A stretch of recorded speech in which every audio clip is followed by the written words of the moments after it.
Story 1. I never thought in a million years I'd be posting this kind of thing. My whole life it's been one friend zone after another. There have been a few times where I've had a real meaningful connection with a girl.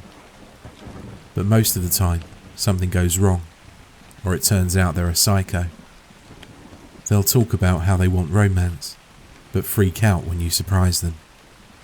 And unfortunately, if you're like me and you struggle to understand people, or you're prone to taking statements at face value, that makes you a very vulnerable target. A lot of girls have used me in the past, exploiting me for money, free rides, and most of all, as an emotional shoulder to cry on.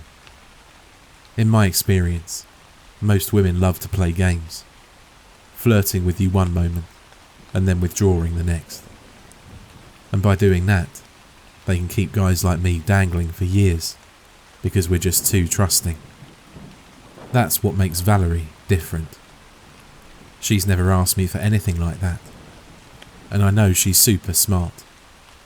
The way we communicate is so fun. She does such clever little things, like leaving me a note asking me to leave the apartment block door open so she doesn't have to find her keys in the dark.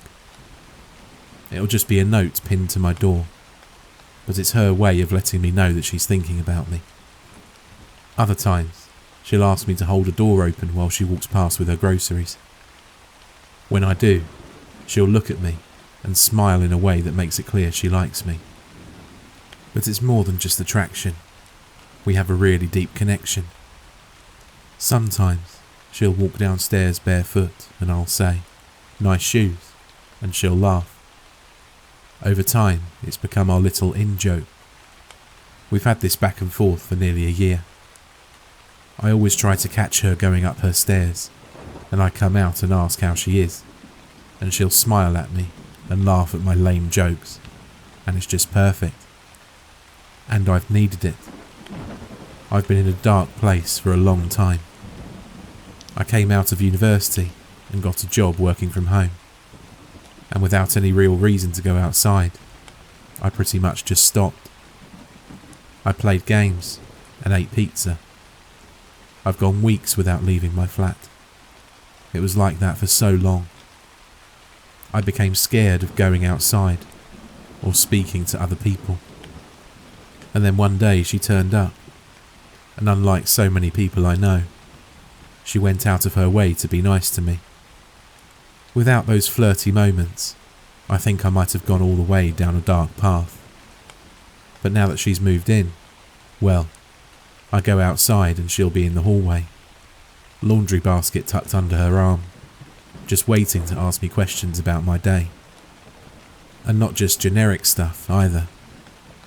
She remembers things I talk about, and she asks how it's going.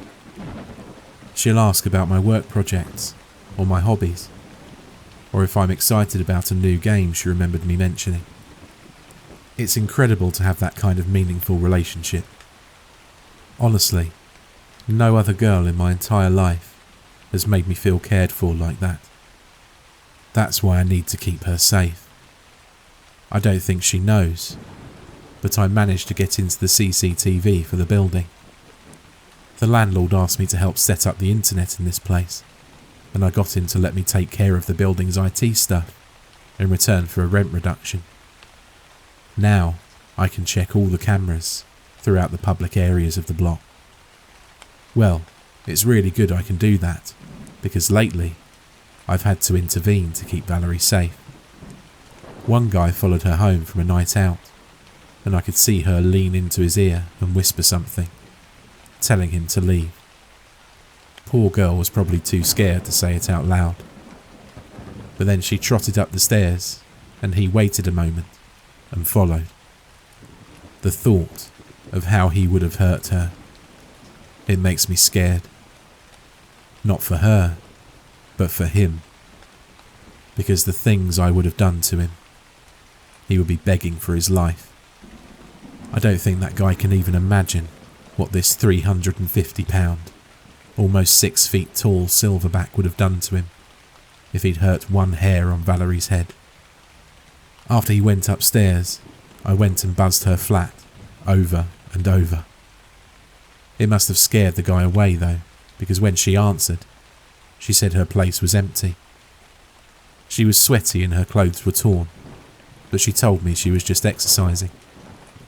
I couldn't give away the fact I'd been watching her, because it's important to seem aloof, and I don't want to come off as needy. But the guy never actually left her flat.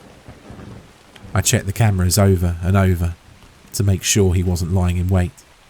But no, he went up the stairs and never came back down. Thing is, there's no back door in this building. There's just one entrance.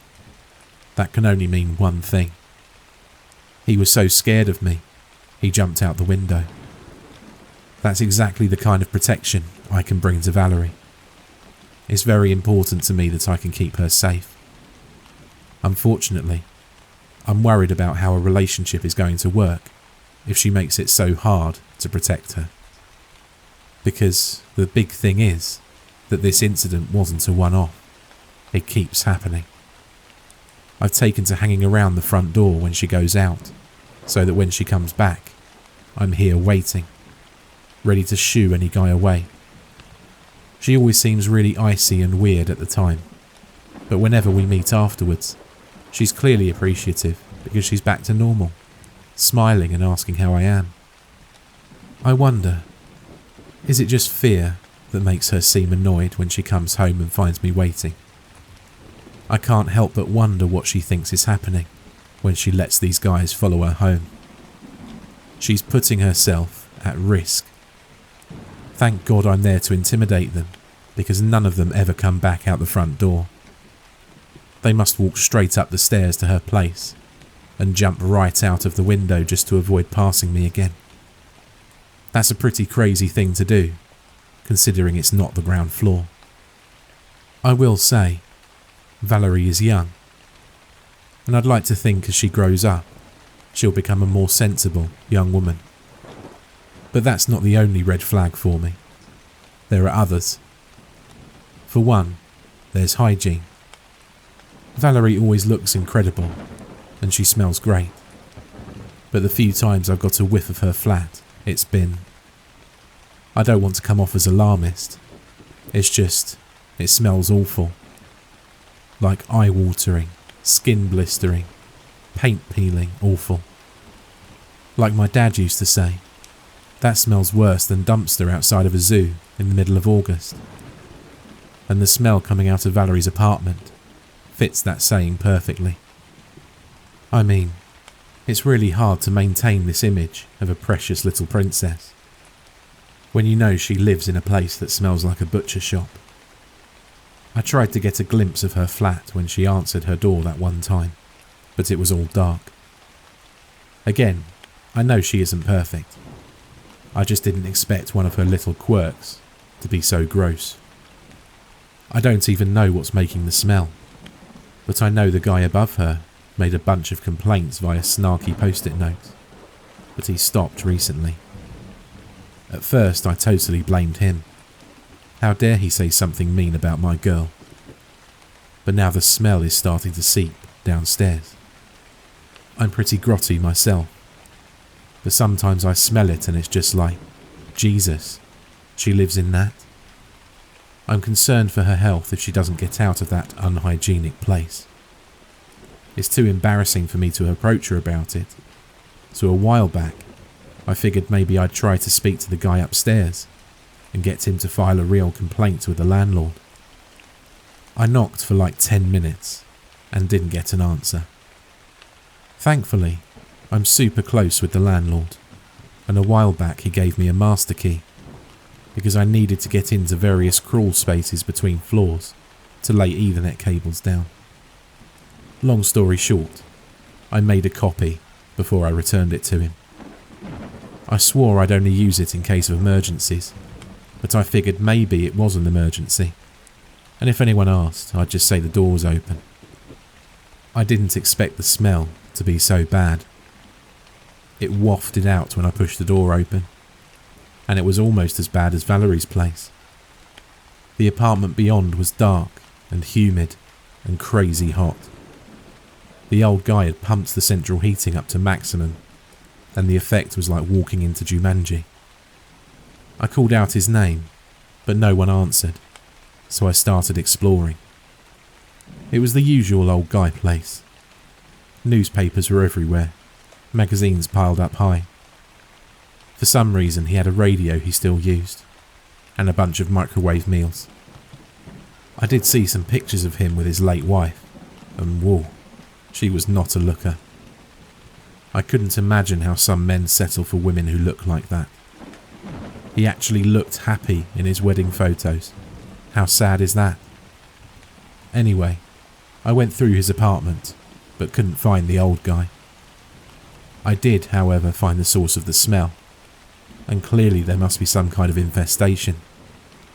I don't know if there are cockroaches or wasps or some other crazy exotic pet that got loose in the building, because something has piled up a bunch of rubbish in the bathtub and started making some kind of hornet's nest out of it.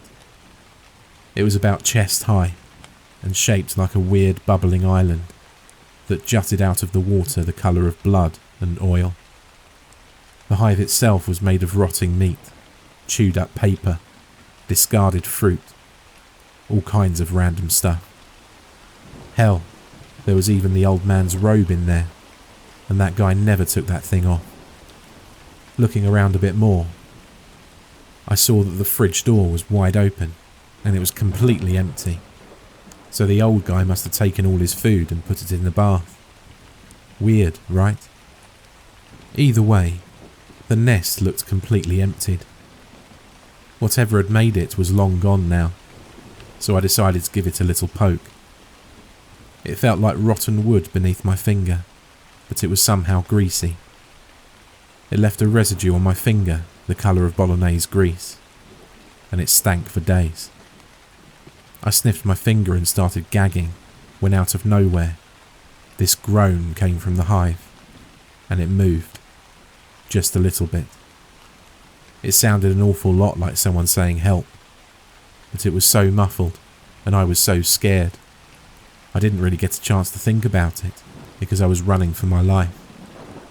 Looking back, I'm 99% sure I heard it wrong, but there was no denying that whatever was in that hive sounded an awful lot like a person. I've tried Googling to see if I could find out what that thing was, but I couldn't find anything useful. Whenever I search bugs that sound like people, it just shows me a bunch of kids' films.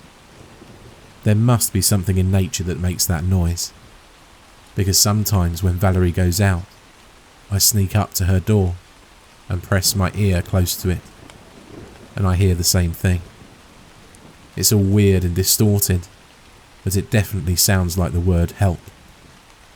The infestation has clearly spread, and whatever bug is responsible could be dangerous. I even dared to open her door once, just to see if I could glimpse how bad her apartment is. I literally just popped it open and looked. It was too dark to see anything, but she must have some kind of pet, because something came stumbling out of the dark towards me. It was like a person made of paper or rotting wood, with their back and face covered in little white bumps about the size of a pea. This thing covered the distance so quickly, even though its hands looked awkward and clumsy as it slapped them down on the floor to come towards me. When it opened its mouth, there was nothing but this swollen piece of meat that stopped any sound. It looked like raw steak, and it dripped grease the same colour as the bath. I cried out and slammed the door shut, but a second later something thumped against it. That's when I finally realised what was happening. I can't believe it didn't occur to me earlier, but Valerie must work in special effects.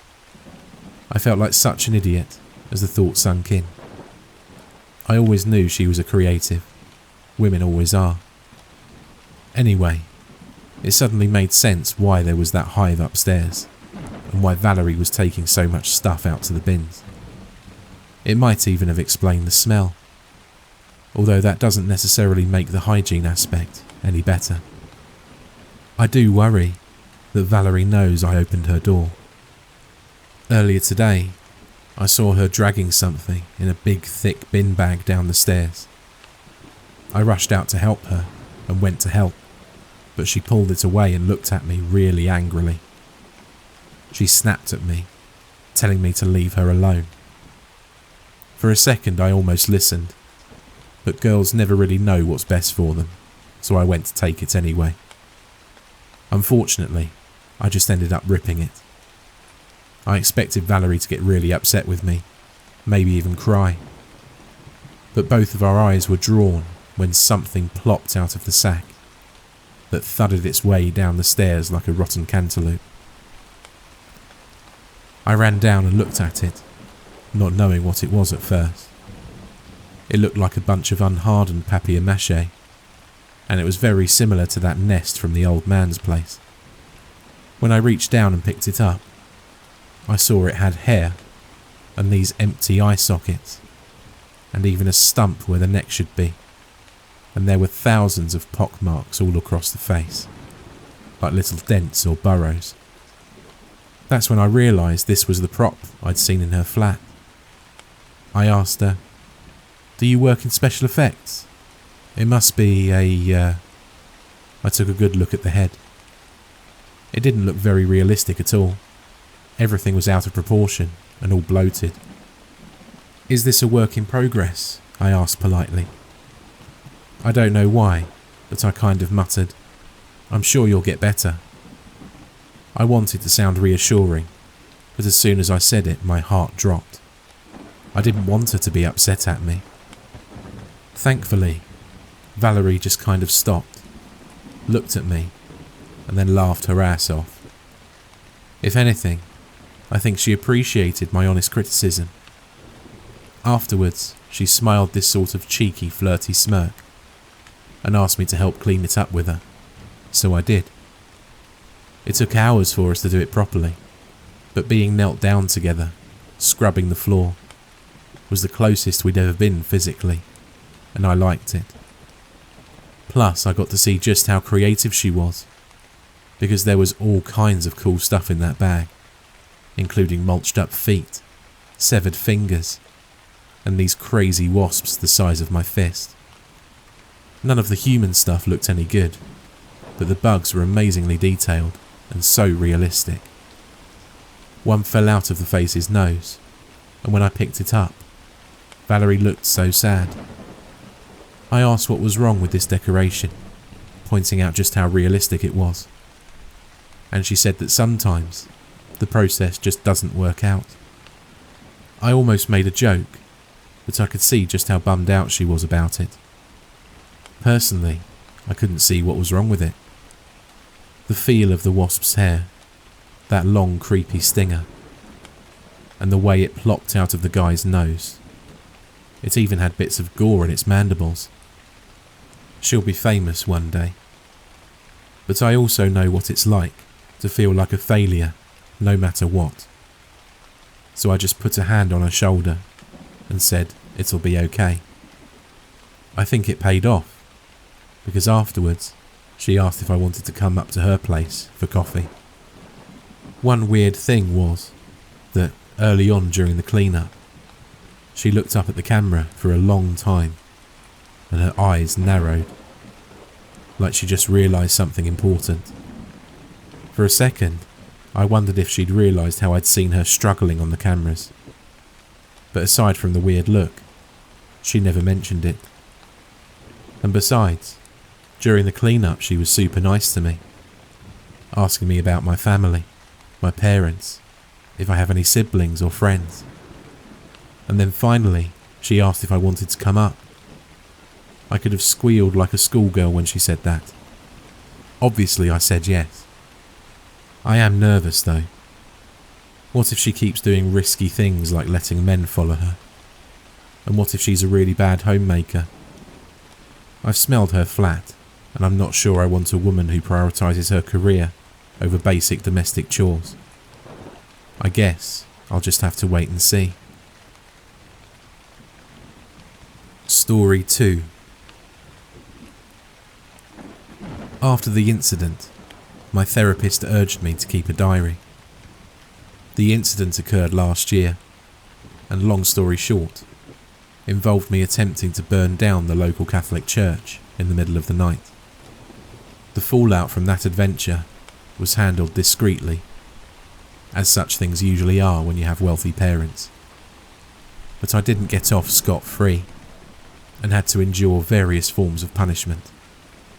Chief among them, having to keep a goddamn diary. Kate, my therapist, who happened to be my father's chum, had said, "Your reluctance to talk about your feelings, I believe, is a large part of why you act out. And since you clearly have trust issues, perhaps we can kill two birds with one stone, as they say.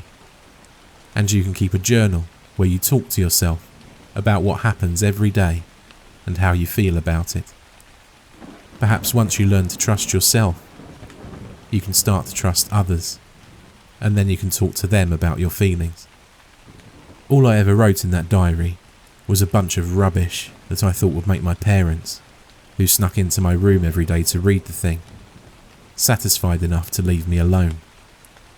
That's all I ever wrote in it, anyway, until the day I met Red, when I recorded that experience with breathless awe, with complete earnestness, and then hid the journal away where no one could find it. Before I share that first entry, I want to be absolutely clear that I wrote this account after I experienced the events it discusses.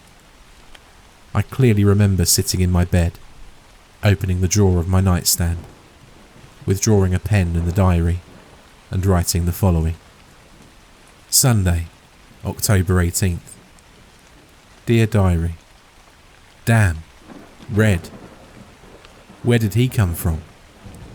Where has he been hiding my entire life? It doesn't matter. I found him, standing there in Heritage Park, in the most ridiculous outfit. Now that I think about it, he didn't have a scrap of red on him anywhere. Every other colour though, a patchwork of all the other colours of the rainbow, and many more besides, stitched together as by the world's most deranged grandmother. And his hair, long and thick and black, but no red. My name's Red, he said, as I was walking past him on my way to the coffee shop. I hadn't paid him any mind yet, and at the time, he seemed just another desperate performer, same as anyone. What's your name, sweetheart? Get lost, I said. That sounds Russian. Are you Russian, young lady? He quipped. I stopped walking and turned to face him. He had deep blue eyes. Nope, I said. I'm American, through and through. But you were Russian, weren't you? Off to the coffee shop, perhaps. I suppose that's rather an American thing to do, always rushing around. It's perfectly consistent. It all makes perfect sense. I looked to the ground, where Red had placed the top hat upside down, which had $3 or $4 bills inside of it, along with some loose change. All right, what's your deal then? You just stand here and do dad jokes? No, that's just how I draw them in. A little buffoonish humour. So what do you do? I asked, deciding that if he didn't give a good enough answer, I'd keep walking. Many things, young lady, many things. But for you, I will show you things as they truly are, not as people pretend them to be. It's not a talent I use often, but something about you tells me you're ready to see through the facade. Am I right? I supposed I was in for a cheap magic trick or something like that, but had to, sadly, admit to myself this was already the most interesting thing that had happened to me in several weeks. Sure, I said. Good. Now, look over yonder. Red swung his multicoloured arm out and pointed at a man jogging through the park. There was nothing unusual about the man. He was very fit and attractive, dressed in a tank top that barely contained his bulging muscles, and he was dripping with sweat, listening to music of some kind. Or maybe just an inspirational recording of his own voice saying, "You're an incredible specimen, nothing can stop you." In short, he made my stomach turn. But then, most people did that. "So?" I asked, turning back to Red. "Did you really look? Try again." I sighed with disappointment. I don't know what I thought would happen, but looked again at the jogging man. This time, he was quite different.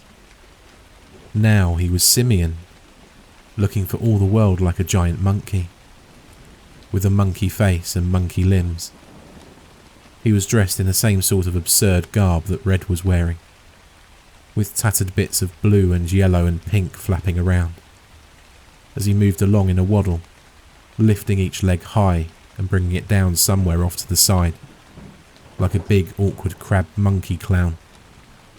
I laughed, partly out of shock and partly out of delight. "How did you do that?" I asked. "That man is your sidekick, no? And you had a monkey hiding in the bushes that he switched out when I wasn't looking." "Not at all, dear. The monkey is the man. I have, as promised, merely shown you things as they really are. Or rather, things as they are beneath the first layer. It's what you've always suspected, isn't it? That the world is full of people pretending to be something they're not. That, once you strip the pretense away, people are simply dumb monkeys waddling through life in a comically exaggerated fashion without any real purpose. You can sense that it's true, but the deceit is great enough to trick your very eyes. You see men and women dressed to the nines, approaching life with a deadly seriousness, and you begin to doubt yourself. Well, doubt yourself no more. You have seen the truth." An eerie feeling passed over me, and for a moment I believed what he said. But when I looked at the jogging man for the third time, he was only that, a man going on a late morning jog. "No, really, how did you do that? Would you like to see even deeper?" "Yes," I said, without hesitation. "Then come back tomorrow. Same place, same time." "I will," I said. Then I remembered that I had school. I was down to my final warning, and couldn't afford to miss another class. "Oh, damn, I can't. Will you be here later, in the afternoon?" "I will certainly try to be. For now, I must move on." Red bent down, scooped the money out of his hat, and stuffed it into an enormous pocket. I felt a sudden pang of guilt, as I didn't have any cash with which to reward this man for so thoroughly entertaining me. "I'm sorry," I said, "but I don't have any money on me, just a credit card. I'll bring some tomorrow, I promise." "Think nothing of it, young lady," said Red, flipping the hat through the air and catching it expertly on top of his head. "I do hope to see you tomorrow." Then he turned and waddled off through the park. I stood there for a long time, full of wonder, trying to figure out how he had done it. In the end, I decided it didn't matter and went ahead to the coffee shop. As I was waiting in line, I began to picture the people around me as clownish monkeys, the same as the jogging man in the park. I had to hold my hand over my mouth to keep from erupting in laughter. Now I'm here in bed, and I have not stopped thinking about Red all day. His magic trick was, quite possibly, the delight of my life. Certainly the best thing that's happened to me in years and years. A splash of colourful paint across a dull and dreary canvas of lifeless greys. I absolutely can't wait to see him again and discover what else he has in store for me. I truly doubt anything can top what he's already done, but we'll see. Meanwhile, I have no choice but to contain my excitement and wait until after school tomorrow. Unless I don't? I'll get in trouble, but what does it matter? It's a world full of monkey clowns. What's the worst they can do to me? Throw a pie in my face? And so I concluded my first real diary entry, hiding it inside of an old stuffed bear I found in the back of my closet. Then I settled into bed and tried to go to sleep. My excitement made that difficult, but I also felt a deep and easy peace I hadn't known for a long time. I had a friend, someone who understood the world as I understood it, and was delightfully entertaining as well. And so I finally sunk into sleep, and dreamt of a carnival deep in the wild primordial swamp, where reptiles crawled out of the murky depths and devoured mountains of cotton candy. The next morning, I woke up full of energy, having resolved to ditch class and meet Red at the park. I didn't want to miss him, and whatever wonderful trick he had in mind to show me. Predictably, my phone started to buzz a few minutes after I was off school grounds, so I switched it off and shoved it into my purse. Then I walked to the park, feeling light and free, despite the certain punishment I would face at the end of the day. Red was standing in the same place as before, but when I approached him, I saw he was sad. Now at last, he had some red to him, though it was where his eyes should have been white. He had obviously been crying. "What's wrong?" I asked when I was close enough. "Oh, sweetheart, I didn't expect to see you at this hour," he said, sniffling and wiping his nose with his colourful sleeve. "Catherine," I said. "My name is Catherine. Why are you crying?" "Catherine, a wonderful name." "Ah, forgive me, my dear. I was only lamenting the fact that I've been robbed. Every hard-earned penny gone. It wasn't much, but I came by it honestly. Or maybe I didn't. I forget. It doesn't matter one bit though, now that you're here." I'd come prepared with 2 $100 bills, pilfered from my father's wallet. He wouldn't miss them. I dropped one into Red's hat. "This is for yesterday, and I've got another for today, assuming you have a new trick for me." "You're too kind, Catherine, too kind. I'll have to conjure up a good one. But I'll remind you, they're not tricks. Not tricks at all. I would never trick you, Catherine. The others, yes, of course. I'll dazzle them by pulling a rabbit out of nowhere, or making a ball jump unseen from cup to cup. Cheap illusions. But for you, only the truth. Only things as they really are.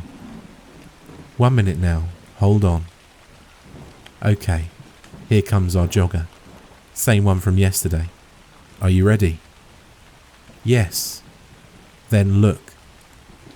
I turned my head, expecting to be delighted again, but what I saw shocked me with its grotesqueness. The jogging man now appeared not as a comical monkey, but as someone long dead, with rotten flesh sloughing away from the bone, and feasted upon by swarms of squirming worms. This alone was enough to make me retch, but what sent my mind spinning to the edge of madness was the way the thing moved. It wasn't as if in the movies, when the dead come back to life, and lumber around awkwardly with crude control over their bodies, but at least some control. And that certainly would have been terrifying enough. But the uncanny corpse that I saw now appeared to be moved by several pairs of invisible hands. One set lifting a limp leg in the air here, another giving a shove from behind there, a third holding the body up from under the arms, in order to prevent the entire show from collapsing. The effect was something truly and finally dead, and not somehow reanimated, moving around in the world of the living. "Catherine?" asked Red. "What's wrong? Are you not delighted?" I snapped around with a rush of anger crashing around a sense of implacable dread. "It's awful," I said. Red frowned. "My darling, you're going to make me cry again. I thought we shared an affinity for the truth." "That's not the truth," I spat, pointing behind me, but unwilling to look in that direction again. But it is, at a more fundamental level. These people you see all around you are nothing but worm food, temporarily controlled by unseen forces, being moved witlessly from point A to point B, until they grow too heavy and bloated to be moved around any longer, and the showrunners find fresher meat. I thought you would like to see this. Go away, I said, and I crumpled up the other $100 bill and threw it in his face. Then I walked away, keeping my eyes on the ground and trying not to break down. In my mind, I could still picture the dead jogger being forced to jog along as he decomposed into pure rot. At one point, I looked up to see Red bend down and pick up the wad of money. Damn fraud, I muttered, and went to bring my vision back down to my shoes. But along the way, I caught sight of another dead person. This one looked to be a woman, her clothes stained black and brown with her own fluids, jerking forward down a path in unnatural, floppy fits and starts. Then the stench hit me, and I surveyed the park head on, and saw that it was filled with the dead, going about their mindless business, dozens of them, heads bouncing on limp necks, from side to side or front to back, as they were shoved along by invisible hands. I ran home, as though myself being poked by some unseen prod, and when I swung the door open, I was greeted by my mother, though mercifully she did not appear dead. "Kate," she began, in a voice hung between anger and relief. I wrapped my arms around her and started to sob. "I'm so sorry," I wailed, "about the way I've acted, the way I've been, about everything." "Shush," said my mum. "Everything's going to be okay. Mummy's here. Mummy's here for you." After a long session with my mum, in which I kept details sparse, I headed up to my room. I was going to spill my guts out to my diary. Not just about the awful things that Red had shown me, but about all sorts of things that I now realised were true about myself. In the course of a few hours, I had suddenly shed years' worth of carefully constructed defence mechanisms. I went to the closet, felt around till I found my old teddy bear, and pulled the diary out. I took it over to my bed, where I propped up some pillows and settled in to write my epic confessional. I flipped through the pages of lies I'd felt so clever in creating, until I got to the previous day's entry. Sunday, the day I met Red. I cringed as I glanced over those words, and then hurriedly turned the page. It was already filled in. What the hell? I lifted the journal up to my face and squinted. It was my own handwriting, my own style too. "Dear Diary, today was screwed up." That was exactly how I intended to begin the entry. Absurdly, I turned my eyes to my right hand, as if I would find some kind of answer etched into my palm. I didn't, of course. There was just the usual pattern of creases and whorls. I stared at it for a long time, until it began to look strange, like an alien creature onto itself. Then I snapped out of it, took a deep breath, and read the rest of the entry. It described my day exactly, starting with the excitement I'd felt in seeing Red again, and ending with me coming up to my room to write it all down. When I'd finished reading, I closed the diary, got up, and replaced it in the teddy bear. I tried not to think about it. For the next 3 days, I was a model citizen. I grovelled at the principal's feet, in complete earnestness for another chance. I did all of my homework and ate all of my veggies. I refrained from making sarcastic remarks, and even from smoking. Seeing those corpses, jostled around by its invisible masters, had shaken me to my core. Suddenly, life seemed worthwhile to me, even if it meant doing all of the things that appeared ridiculous and pointless before. At the end of the third day of my reformed life, Thursday, I decided to revisit my diary. I had brushed aside the previous incident as a trick of my overstressed mind. I must have written that entry in a daze, and then, when I came back to myself, forgotten all about it. But there was no rationalising away what came next.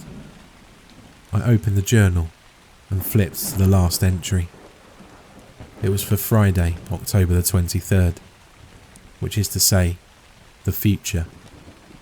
It was again written in my own hand, in my own voice. It was a long, rambling chapter about how my father had had a heart attack. It was a non-fatal one, I wrote, but it still screwed me up. I'd visited him in the hospital during mealtime, and he had been eating a fruit cup. But he looked like all those people in the park, dead, crawling with worms, with some force lifting his dead hand and awkwardly shoving a spoonful of fruit into his mouth. The food fell out directly and slid down his chin in a river of various fluids that had poured out of him. I blinked, and he was alive again. I'd written at length about how I didn't want my dad to go away, and how I didn't want anybody to do that, and how scared I was. I read all of this in a state of shock, but even by the end of it, it was possible to explain away, if I tried hard enough. Red's cheap magic trick had simply gotten too deep in my brain. I was imagining things that hadn't happened, writing things about these imaginings, and then forgetting having written them. But when, on Friday, my father had a non-fatal heart attack, and I visited him in the hospital, where he appeared dead to me for a moment, like I said, there was no rationalising that away. My father returned home on Saturday, and despite him having just come within an inch of death, I do think he was in better shape than me. To put it mildly, I had a lot on my mind. There were the visions of corpses that Red had shown me, which haunted me at random moments throughout the day and in my dreams. And then there was my father's cardiac event, which just drove it home even deeper how fragile and precious everything was, despite the layers of gristle I'd piled up around my psyche to protect me from this realisation. Next, of course, there was the fact that my diary was somehow filling itself in a day ahead of time. These added together were bad enough, but there was something else too, on top of it all.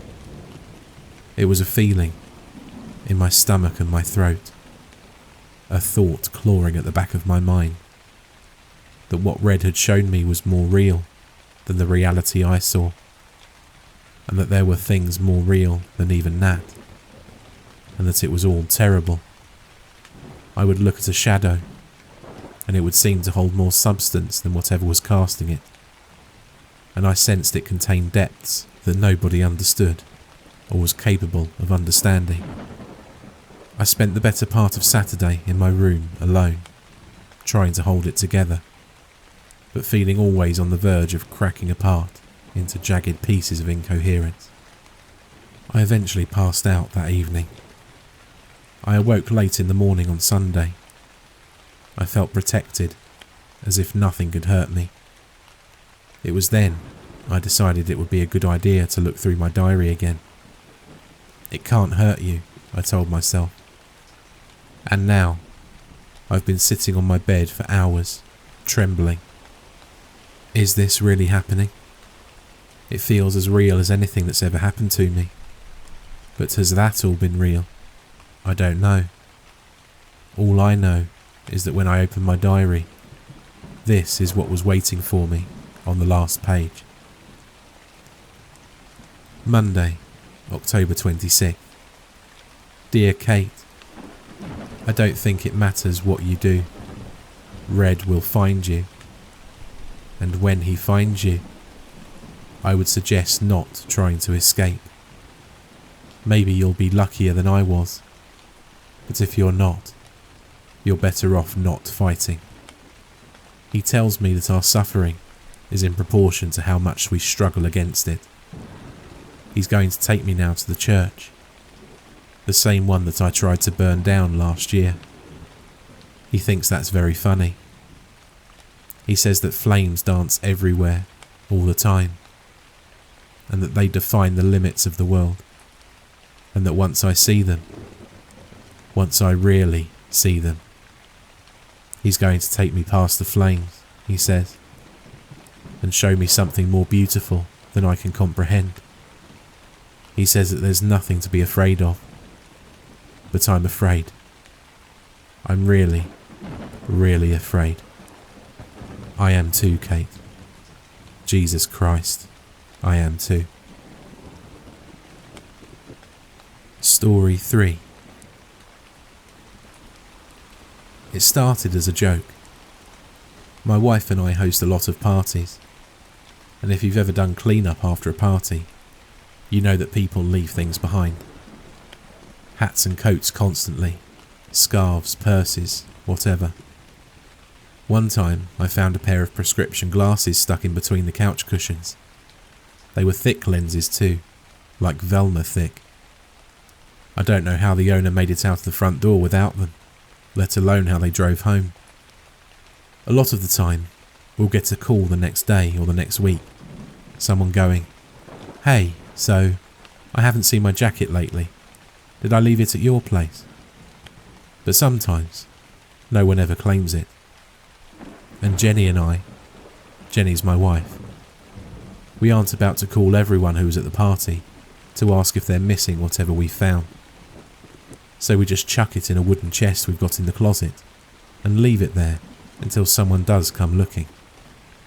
So recently, we had a winter party and someone left their pants here. Now, it wasn't that kind of party, so I was pretty surprised to find a pair of pants laying around afterward.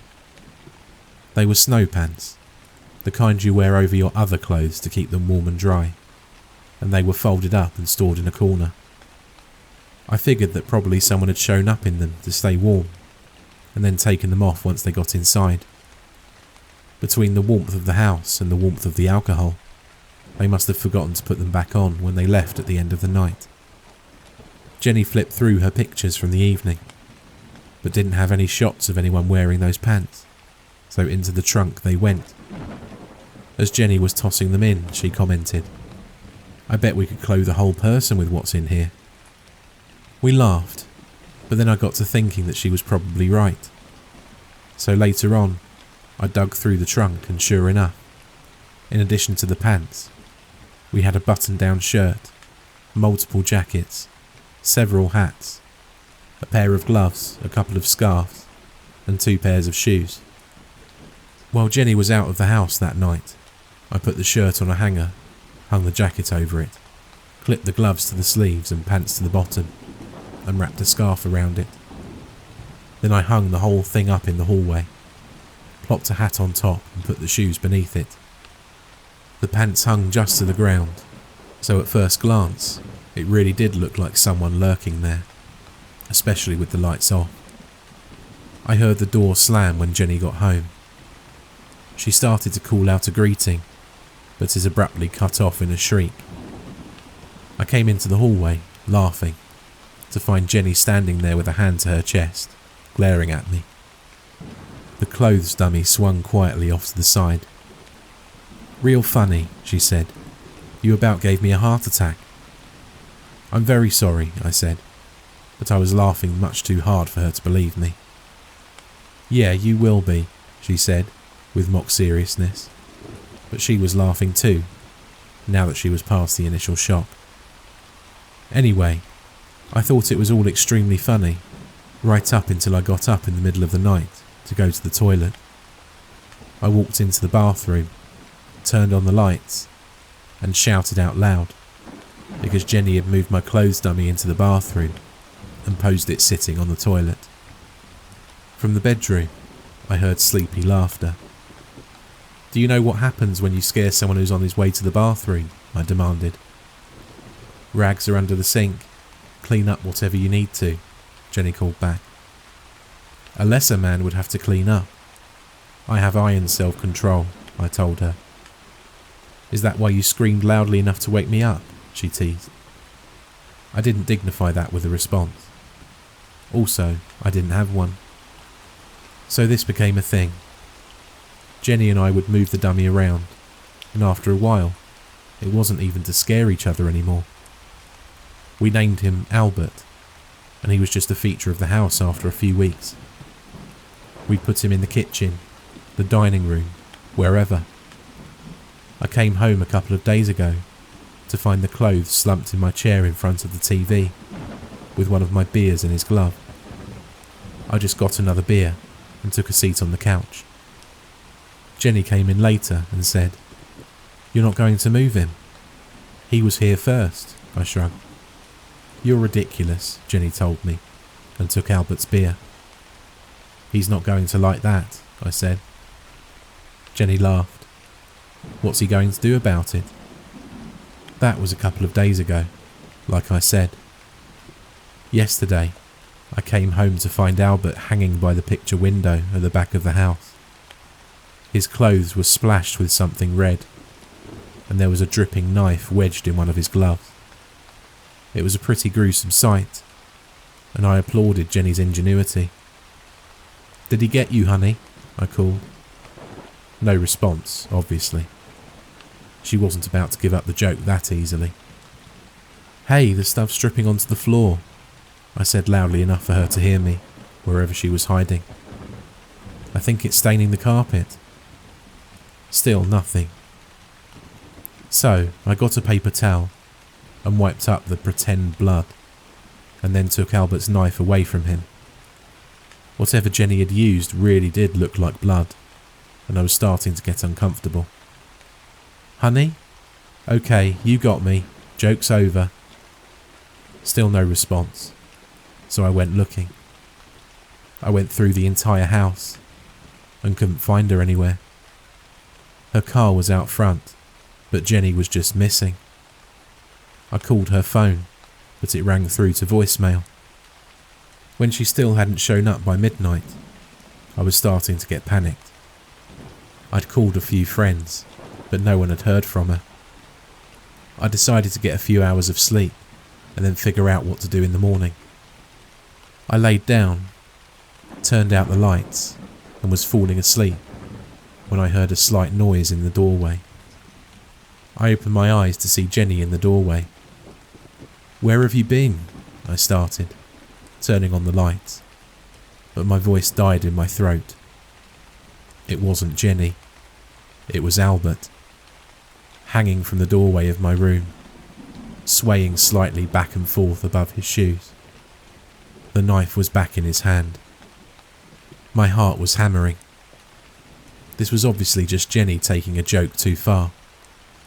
But when I called out for her again and she didn't answer, my fear spiked. I took those clothes down, carried them downstairs, and even though I knew it was totally illogical, I burned them in the fireplace. I expected Jenny to come out to laugh at me once I got the fire going, or at least to chide me for stinking up the house. I don't know what they pack snow pants with, but it smells terrible when you burn it. But the fire burned down to ashes, and I was still alone. I slept for a bit, and when I left for work this morning, there was still no sign of Jenny, and she still wasn't answering her phone. I called the police to report her missing, and they're supposed to be sending someone over to take a look around and interview me, I guess. I hope they get here soon, because I just heard a noise from upstairs, and when I went up to look, the door to our walk-in closet was standing open. Hanging from the bars, aligned in 2 neat rows, were a dozen of Jenny's outfits. Shirts on the hangers, pants clipped below, shoes lined up underneath. The bedroom door only locked from the inside, but I closed it and used my tie to tie the knob to the banister in the hallway. I was going to leave the house, but there's a coat rack by the door. and I really don't think I lined my shoes up underneath it like that when I got home. I hope the police get here soon.